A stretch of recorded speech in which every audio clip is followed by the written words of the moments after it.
many of these people are fleeing the violence. They have had their money, their mobile phones, their electronic equipment, a lot of their expensive goods taken away from them on the Libyan side. And they're telling us that what is happening is that there is a heavy security presence on that border. All right, Nazanin Moshiri on the border between Libya and Tunisia.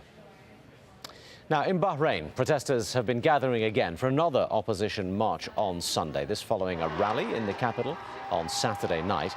At that rally, the country's opposition leader addressed the thousands of people in the square, calling for the government to respond to the people's demands for far-reaching reform. And in Yemen, too, anti-government protesters and government security forces are continuing to clash. These pictures, obtained by the charity Amnesty, appear to show a crackdown in the southern town of Aden on Friday. At least one body can be seen here being dragged away. Officials say at least 4 people were killed across the city, another 7 killed nationwide, 43 people wounded. Amnesty says security forces stopped civilians from taking their wounded to the hospitals. But that didn't stop the protests from taking place in all the major cities on Saturday. Meanwhile, powerful tribal chiefs in Yemen have also been joining the anti-government protests and calling for the president, Ali Abdullah Saleh, to step down. Tens of thousands of tribesmen took to the streets of Emran, a stronghold north of the capital, Sana'a. Hussein Abdullah al-Ahmar, who's a key Hashid leader and a longtime ally of Saleh, announced his resignation from the ruling General People's Conference Party. And in Tunisia's capital, 3 people have been killed during clashes with security forces. Soldiers used tear gas to disperse the protesters, who were throwing stones and burning tires. A government official blamed the unrest on supporters of the ousted president, Ben Ali. At least 12 people were injured, about 100 others were arrested. Now, another long-time leader in Africa, this time in Zimbabwe, Robert Mugabe, shows no signs of leaving his office after 30 years of rule so far. The president has celebrated his 87th birthday on Saturday with members of the youth movement. He says he still has the political ideas of a young man, even if his body is aging. Mugabe's actual birthday was on Monday, but he traditionally celebrates it later with the youth movement that he founded. In Croatia, protesters have been gathering in the capital, demanding solutions to their high unemployment and living costs. Anti-riot police used batons and tear gas to disperse the protesters, who were hurling stones and bricks. The violence erupted when the police prevented the protesters from marching towards government buildings in central Zagreb. Now, Ireland's main opposition party is all set to form the country's next government. The ruling party, Fianna Fáil, has suffered its worst defeat in nearly 80 years.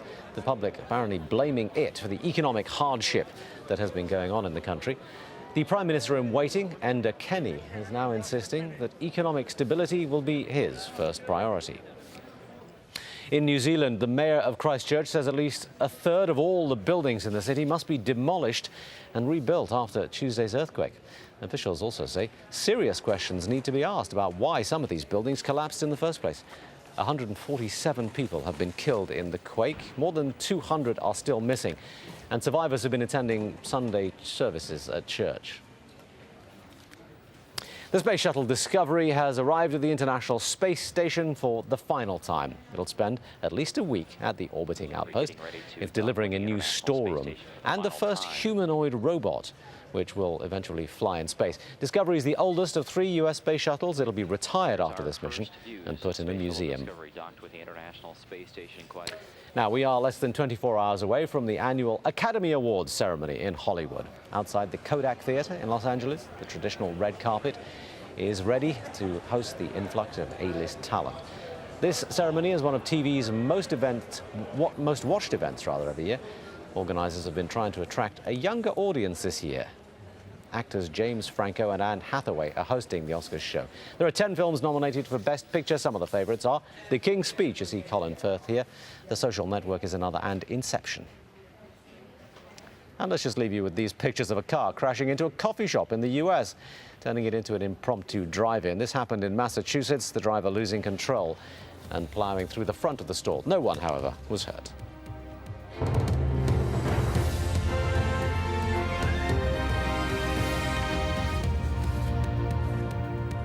You are watching Al Jazeera. These are the stories making the headlines.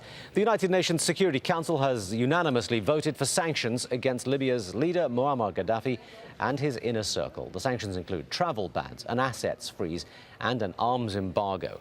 The US ambassador to the UN said the sanctions send a strong message. When atrocities are committed against innocents, the international community must speak with one voice. And today, it has. Well, speaking to Al Jazeera just a short while ago, Australia's Foreign Minister and former Prime Minister Kevin Rudd said the UN still needs to go further. In my own correspondence with the President of the Security Council, I have said that Australia fully supports the imposition of no-fly zones within Libya itself. As for other actions by the Council, my own view as Australia, as the Australian Foreign Minister, is that all other options should remain on the table as well. Meanwhile, protesters have taken control of most of eastern Libya. Some fighting is continuing in parts of the capital, but witnesses say Gaddafi loyalists have been carrying out his orders to kill opponents in the capital. In the third largest city, Misrata, reports suggest that too is now in the hands of opposition supporters. That means the movement is spreading ever closer to the capital, and there are reports that protesters are trying to convince government soldiers to switch sides. In Bahrain, protesters have been gathering for another opposition march on Sunday, this following a rally on Saturday night, where the country's opposition leader addressed thousands of supporters. Hassan Mushaima called for the government to respond to the people's demands for reform. And in Yemen, powerful tribal chiefs have been joining the anti-government side, calling for President Ali Abdullah Saleh to step down. Tens of thousands of tribesmen from Hashid and the second largest tribal federation, Bakil, took to the streets in Emran, which is a tribal stronghold north of the capital, Sana'a. In Peru, a bus has plunged more than 180 meters into a ravine, killing at least 22 people on board. Another 39 were injured. It all happened just east of the capital, Lima. The driver is reported to be among the dead. It's thought he lost control while he was trying to pass a slower-moving truck on the mountain road.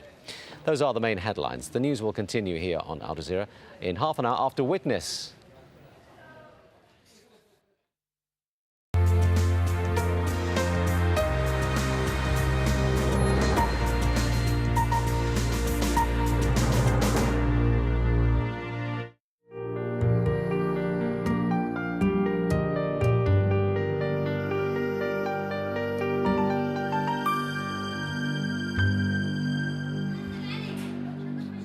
We've come to a rundown state school in the middle of Sana'a, the capital of Yemen, to witness a rather special event. The country has been ruled by the same president for over 30 years, but the students here are about to participate in free and fair elections.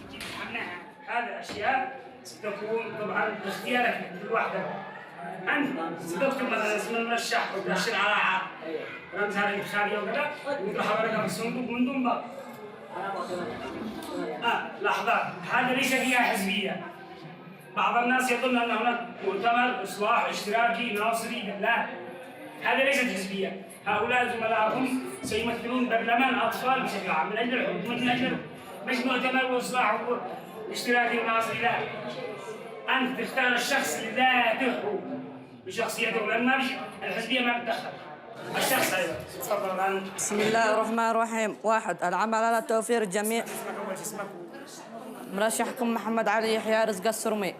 أولا العمل على توفير جميع حقوق الأطفال بلا الاستثناء. 2. العمل على حماية الأطفال من جميع ممارسات التي تقع ضدهم.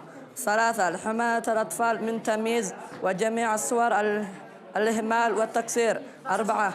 نشر الوعي العالي والثقافة بين جميع الطلاب. 5.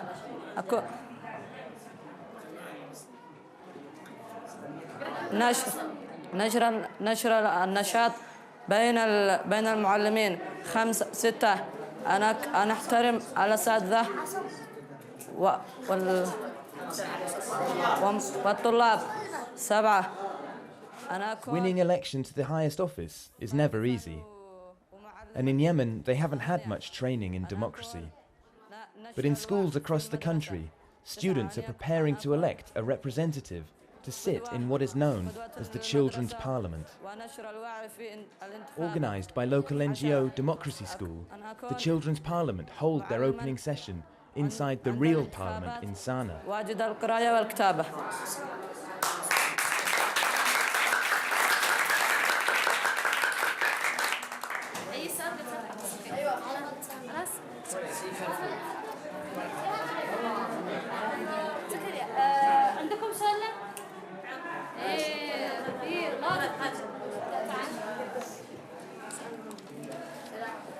هل من هذا البرلمان نضمن حقوقنا في المدرسة من الحكومة في البناء والكتب والكراسي وكثرة زحمة الطلاب؟ نعم. في الفصل والحمامات؟ نعم. والحوش وقت لنا تفرغ فيه من النوادي بدل الشوارع كمثل المدارس الأهلية لأنه تبع الحكومة؟ نعم أيوه. Yes. Despite his best efforts to answer their questions, it's unclear if Mohammed's presentation has done enough to win over skeptical voters. Next up is candidate Bashir Shalili, one of the most popular boys in school. بسم الله الرحمن الرحيم والصلاة والسلام على أشرف خلق الله محمد بن عبد الله الصادق الأمين أما بعد. السلام عليكم ورحمة الله وبركاته. طبعا أنا مرشح أكون البرلمان أطفال. Yemen is the poorest country in the Arab world, and children have it especially tough. The candidates all have their own ideas of how they can improve children's rights. But before they can enter the corridors of power, those running in the election must first persuade the electorate, their classmates, that they have what it takes to make good on their campaign promises. الرعاية الصحية والرعاية الاجتماعية والحق في اللعب والحق في اللعب والحق في الحياة والحق في الحماية أثناء الحروب والنزاعات.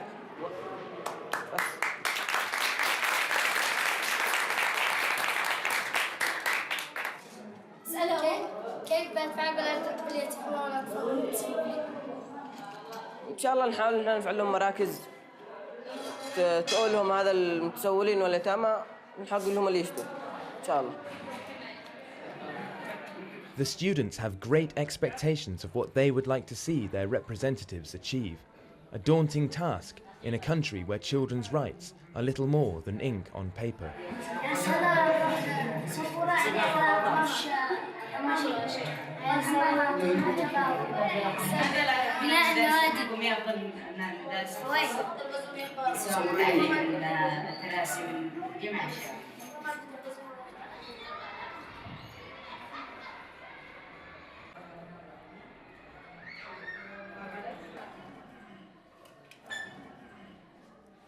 Bismillah ar-Rahman ar-Rahim.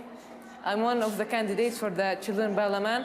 I'm trying to help you with your to make